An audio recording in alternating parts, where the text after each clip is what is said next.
Night had fallen over southern England.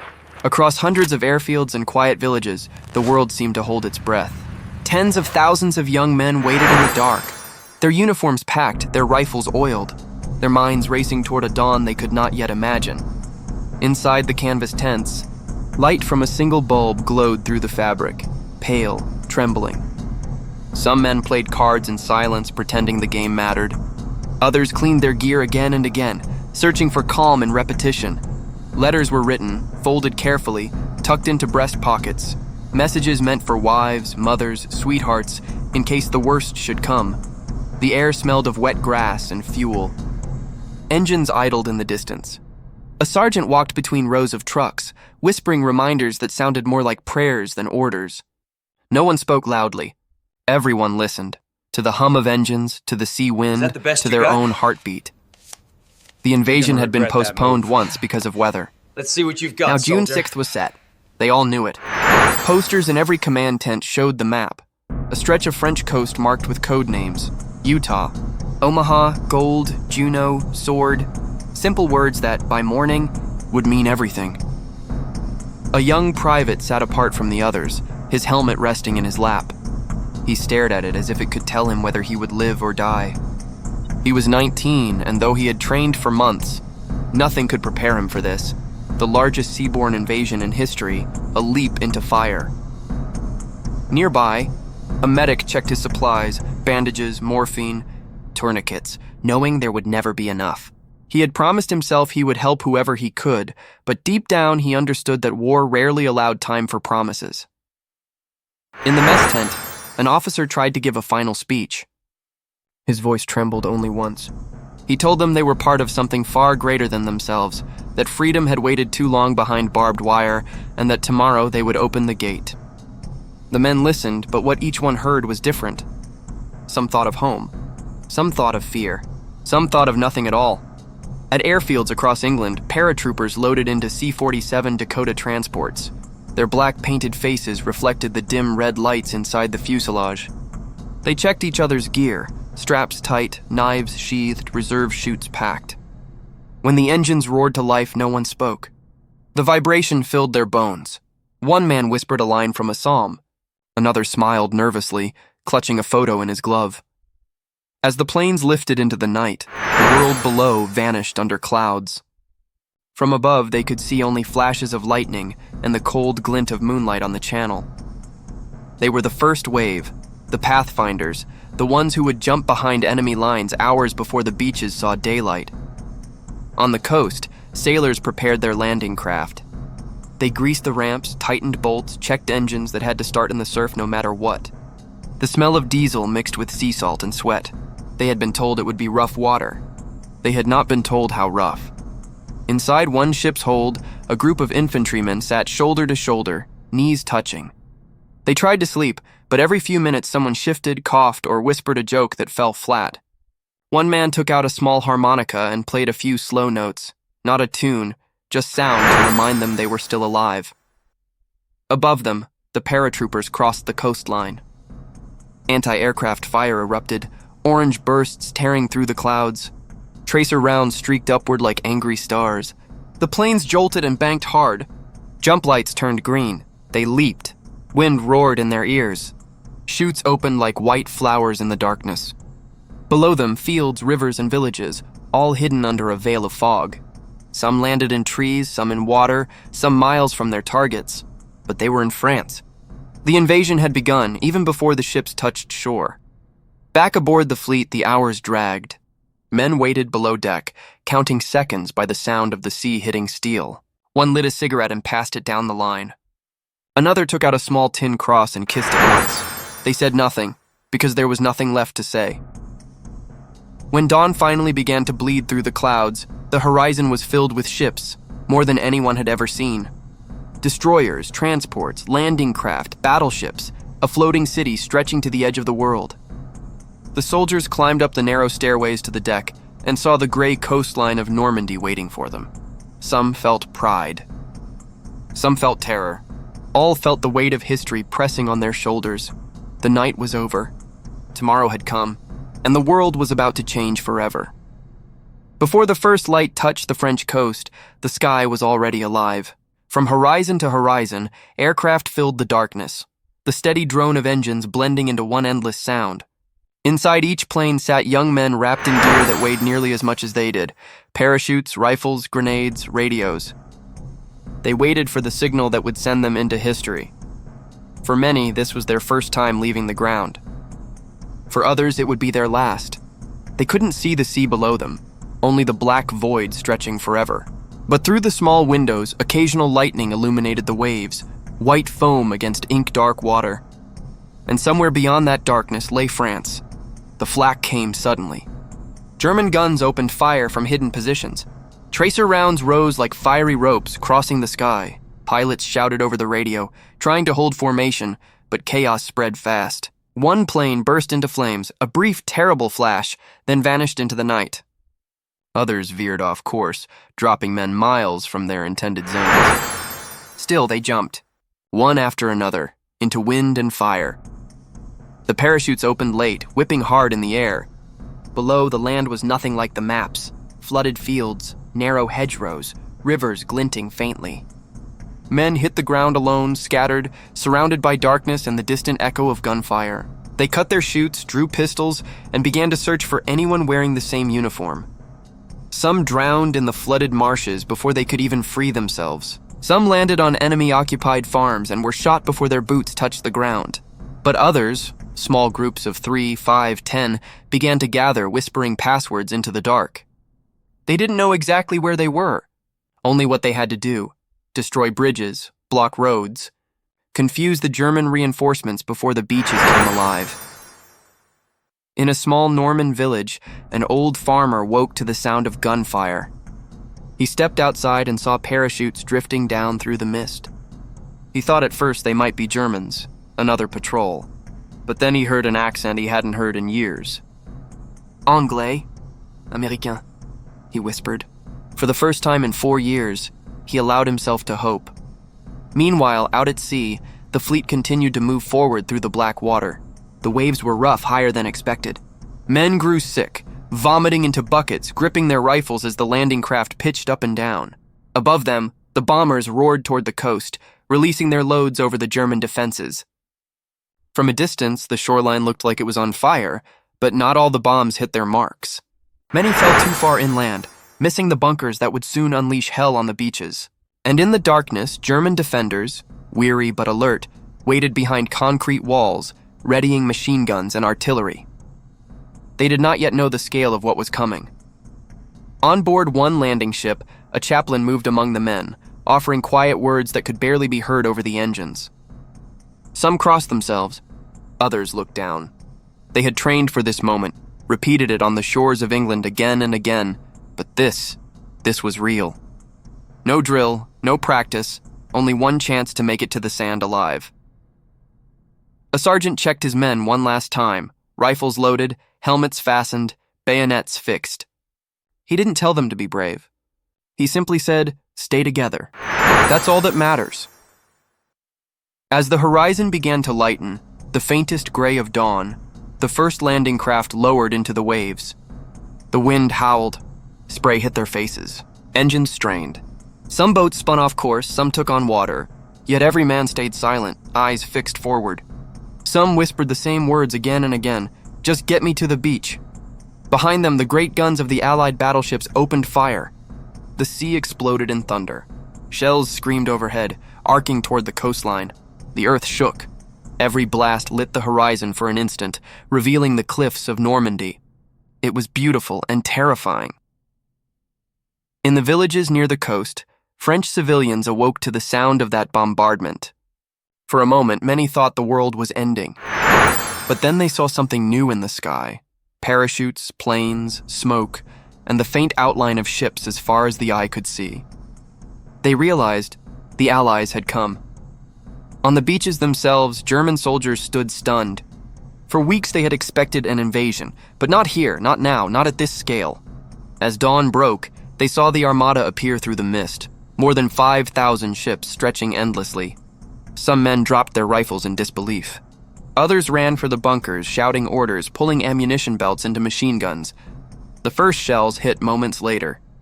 Concrete shattered. Sand and fire filled the air. Communications broke down. German officers screamed into radios that no longer worked. And out at sea, the landing craft kept coming, wave after wave. Back in the sky, a paratrooper unit regrouped near a hedgerow. They had lost half their men but managed to destroy a key bridge. They didn't know it yet, but that single act would stop a German armored division from reaching the beaches for hours, saving countless lives below. As dawn gave way to daylight, the sky itself seemed to tremble. Planes, smoke, and sunlight mixed into one great haze of motion and noise, and through it all the soldiers kept moving, toward the shore, toward the cliffs, toward the fire. By 5:30 a.m., the beaches of Normandy were visible. The men could see flashes of gunfire from the cliffs. Someone whispered, "This is it." Engines revved one last time. The ramps would drop soon, and when they did, nothing in the world would ever be the same. As the first light of June 6, 1944 broke over the English Channel, the horizon was already on fire. The great invasion, Operation Overlord, had begun. Thousands of young men, some barely 20, found themselves staring at the gray outline of the French coast.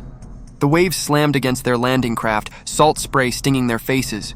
Inside those boats, time seemed to stop. Every second stretched into forever. Then came the command, "Lower the ramp!" The world erupted. Machine gun fire tore through the front rows before the first man could even move. Bullets snapped through the air, slicing into metal and flesh. The sea turned red. Men stumbled, fell, tried to crawl through the water as shells exploded around them. Some never made it out of the boat. Others jumped into the waves, their packs dragging them down before they reached the shore. There was no cover, no shelter, only chaos. The sand offered no protection, and the beach was alive with noise. Screams, gunfire, the thunder of artillery, the roar of engines, the crash of waves. It was impossible to tell who was shouting orders and who was simply shouting to survive. One soldier hit the ground, gasping for air. His hands shook as he tried to reload his rifle, the sand sticking to his fingers. He looked up and saw the cliffs, impossibly far away, and thought, how can anyone make it there alive? Beside him, a medic crawled through the smoke, dragging a wounded man toward a patch of debris. There was no time to think, only to act. Another group, pinned behind a steel obstacle, waited for a chance to move. The sergeant looked back at his men, soaked, terrified, clutching their helmets, and simply nodded. When he ran, they followed. Most didn't reach the next patch of sand. But some did, and those few would open the way for hundreds more. At sea, the commanders watched through binoculars. Many of the first waves had been slaughtered. Radio channels were jammed with static and broken voices. The tide was rising fast, covering mines that hadn't yet been cleared. But retreat wasn't an option. Every minute they delayed meant more men trapped on the beach. So the order went out, keep going. Further down the coast, other landings faced their own hell. Some beaches met little resistance, the defenders too stunned or scattered to fight. Others became death traps, endless stretches of sand with no place to hide. Each soldier's experience was different, but the fear was the same. Every step forward felt like walking through fire. Behind the dunes, a handful of survivors gathered, covered in mud and blood, their rifles barely working. One man lit a cigarette with shaking hands. Another stared silently at the sea, watching more boats come in. They had no idea if they were winning or losing, only that they were still alive. Slowly, groups began to form, scattered, leaderless, but determined. They moved up the beach using smoke, craters, anything for cover. Some used bayonets when their guns jammed. Others threw grenades into bunkers they couldn't even see. It wasn't strategy, it was survival. Every inch of sand was paid for in blood. By mid-morning, the first breakthroughs began. Engineers cleared paths through the mines. Tanks, those that hadn't sunk in the surf, started to crawl forward, their tracks grinding through the sand. Behind them, medics set up makeshift aid stations, working in the open, ignoring bullets that snapped overhead. They couldn't save everyone, but they tried. In one moment, a soldier saw a comrade fall beside him. Without thinking, he ran back through the fire, grabbed him, and dragged him behind cover. The wounded man whispered, "Leave me." The soldier shook his head. No one gets left. He didn't even know the man's name. But in that instant, they were brothers. Further inland, The paratroopers who had dropped hours earlier were now cutting German communication lines, blowing bridges and drawing enemy fire away from the beaches. They didn't know the full scale of the invasion below them, but they could hear it, a distant thunder rolling through the countryside. Every explosion, every tremor in the ground told them the same thing. The Allies were here. As the day went on, the sea behind the beaches turned into a living highway. Landing craft arriving, ships unloading, medics tending to the wounded, chaplains praying over the dead. Waves carried in ammunition, rations, and reinforcements. The tide washed out, leaving behind helmets, rifles, and the silent faces of those who would never move again. By late afternoon, the gunfire began to fade. Smoke drifted over the cliffs. The men who survived were exhausted, barely able to stand, their uniforms heavy with seawater and ash. Some dug in to hold the ground they'd taken. Others simply sat down and stared at the horizon. Too tired to speak, on one stretch of beach, a soldier looked around at the devastation. The wrecked boats, the bodies, the silence after the storm, and whispered, "We did it," no one answered. But in that moment, he knew the truth. This victory had been bought with everything they had to give. By the time night fell, the beaches were secure. The cliffs of Normandy, once thought impossible to take, were now in Allied hands. But the cost was staggering. Thousands lay where they had fallen, each one a name, a story, a life cut short on the sand, and yet through their sacrifice a new chapter had begun. The liberation of Europe was underway. The tide of war had turned. That night, as the wounded were carried to the ships, one man looked back at the shoreline, now quiet, lit only by fire and moonlight, and whispered to himself, "For those who didn't make it, we'll keep going." When the guns finally fell silent on the night of June 6, 1944, Normandy was no longer a place, it was a graveyard. The sand that had once been golden was now darkened with the scars of war.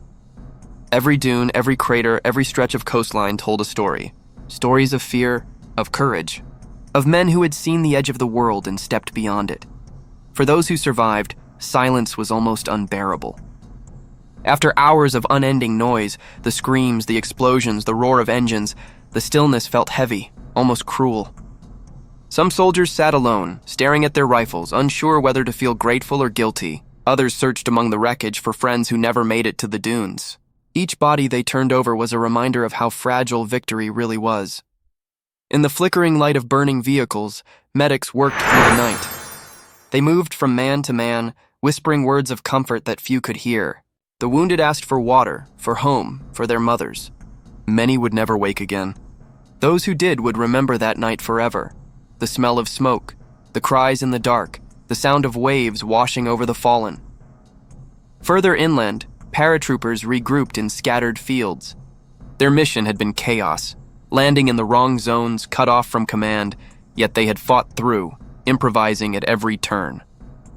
Now, as dawn approached, they counted their numbers. Entire squads had vanished, but those who remained were determined to hold what they had taken. They didn't know it yet, but their stand would save thousands on the beaches below.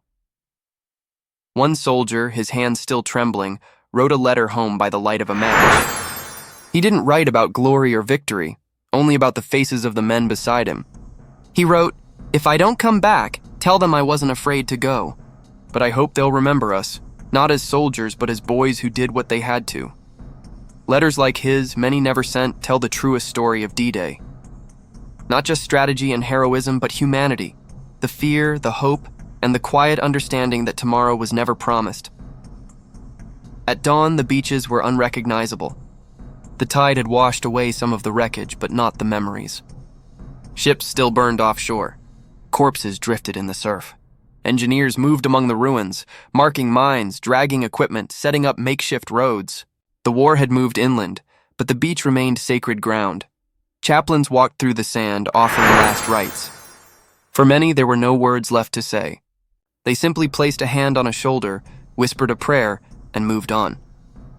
The crosses would come later, rows and rows of them, each marking a name, each one a promise that the world would not forget. Far away, in London and Washington, generals called D-Day a triumph. The newspapers printed headlines of victory, but the men who were there knew better. They knew it wasn't just courage that won that day, like it was endurance. It was fear held back by duty, pain swallowed for a cause greater than themselves. For the locals of Normandy, that day brought both horror and hope. Villagers emerged from cellars and barns, stepping cautiously into the morning light. They saw the destruction, homes shattered, fields cratered, roads torn apart, and then they saw the soldiers. Foreign boys, muddy, exhausted, wounded, but alive. Some French farmers offered bread. Some offered silence. Many simply wept. After 4 long years of occupation, freedom had begun to return, but it came at a terrible cost. By the second night, the wounded were being ferried back to the ships. Many refused to leave, insisting they could still fight. One young medic told a comrade, "They trained us to save lives, but today, we just tried to keep men from dying alone." It was all anyone could do. Among the countless acts of bravery that day, most went unseen. A soldier shielding a friend from gunfire.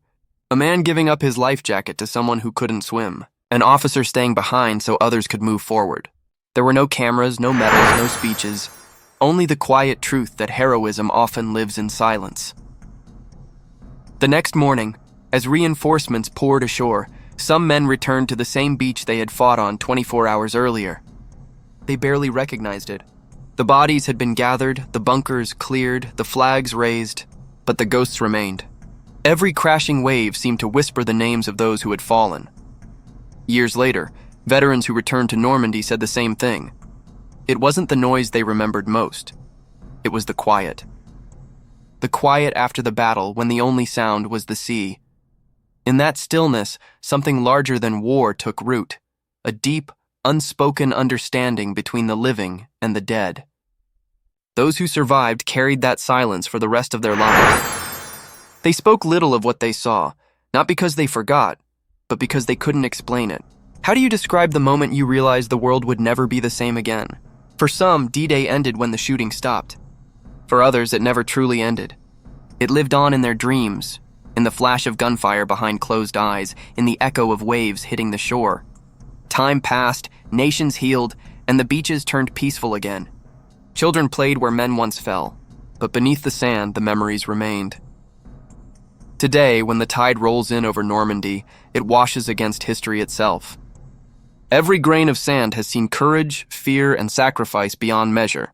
The men who landed here did not fight for glory. They fought so that freedom might live again. And so, every June when the veterans return, frail, bent, wearing their medals, they stand before the sea and remember. Not the noise, not the orders, just the faces beside them and the silence that followed. Because the real story of D-Day is not just about victory. It's about humanity, fragile, courageous, enduring, standing against the darkness and refusing to fall. This was D-Day, the day the world held its breath. At sunrise, the beaches of Normandy look peaceful now. The sea glows silver, gulls circle above, and the wind moves softly through the grass-covered dunes. Yet under that calm surface lies the memory of the most violent day in modern history. 80 years have passed, but the echoes of D-Day have never truly faded. The invasion of June 6, 1944, was not only a turning point in the war, it was a turning point for humanity itself. It reminded the world that freedom, once lost, demands unthinkable sacrifice to reclaim. Nearly 160,000 Allied troops crossed the Channel that day. Over 10,000 would not return, and among those who did, none were the same again. For many soldiers, the battle ended. For their minds, it continued. The flash of artillery, the cries of the wounded, the smell of salt and smoke, these never left them. When they came home, they carried both victory and grief in equal measure. Some never spoke of it again. Others tried to and could not find the words. History recorded the operation. But memory lived in silence. Sound, distant seagull, a slow heartbeat rhythm under the score. After the war, life moved on. Europe rebuilt itself from ashes. Towns destroyed by bombing were raised again. Children grew up free, running on the same beaches where men once fought for every inch of sand. But even in peace, the legacy of D-Day was visible. In every rebuilt bridge, every quiet cemetery, every flag that still flew. In Normandy, farmers plowed their fields and unearthed rusted helmets, dog tags, and fragments of rifles. They called them the Iron Harvest. Each discovery was a reminder that freedom had roots deep in the soil, watered by the blood of strangers who had come to save them. In the decades that followed, veterans returned to Normandy. They came not as conquerors, but as old men searching for ghosts. They walked the sands slowly, leaning on canes instead of rifles. Some bent down to touch the water. Others stood quietly, staring toward the horizon where the ships once appeared. A few wept, not for themselves, but for the friends who stayed behind. When asked why they returned, one veteran simply said, "I came back to thank the sea for letting me live." These moments, quiet, unfilmed, unseen, are the real legacy of D-Day. Today, the cemeteries of Normandy stretch as far as the eye can see. White crosses and stars of David mark row after row of soldiers who never went home. The grass is perfectly cut. Flowers are freshly laid. Children walk between the graves, holding their parents' hands. They do not yet understand the price of what they see, but one day they will. Every nation that fought that day carries its own story. For Britain, it was duty. For America, liberation. For Canada, courage. For France, rebirth. And for the world, it was proof that ordinary people, farmers, clerks, students, and sons, could stand against tyranny and prevail. But D-Day's legacy goes beyond victory. It asks a question that still echoes today. How much are we willing to sacrifice for freedom, and how easily do we forget those who already have? Modern generations see Normandy as history, a distant chapter in books and documentaries. But for those who were there, it was not history. It was life and death. They remind us that the freedoms we enjoy were not written in ink, but in blood. Every democracy, every vote, every right to speak freely traces back to moments like those on June 6th. As time passes, witnesses grow fewer. Each year, the ranks of surviving veterans shrink. The last voices of D-Day are fading. Soon, the beaches will remember more than we do. And when that day comes, the responsibility to keep their stories alive will pass to us. In museums and classrooms, the story of D-Day continues to be told. The maps, the uniforms, the strategy. But the truest lesson is not found in diagrams or orders. It is found in humanity, in the faces of young men staring at the shore, in the trembling hands that refused to surrender, in the hearts that broke but did not bend. For all its horror, D-Day revealed something profound about the human spirit, that courage can exist within fear, that hope can rise from despair, and that even in the darkest storm, people will fight for the light. Every June, when the tide washes over Omaha, Utah, Gold, Juneau, and Sword, the waves carry whispers of the past. The sea remembers every name, every breath, every heartbeat that ended there. And when the sun sets, casting gold across the water, it feels as if the world itself is bowing its head in remembrance. The story of D-Day is not just the story of war. It is the story of what it means to be human, to fear, to fight, to fall, and to rise again. It is a story written not in victories, but in the quiet courage of ordinary people who believe the world could be better. And that, perhaps, is the real secret of D-Day, the one they don't tell you.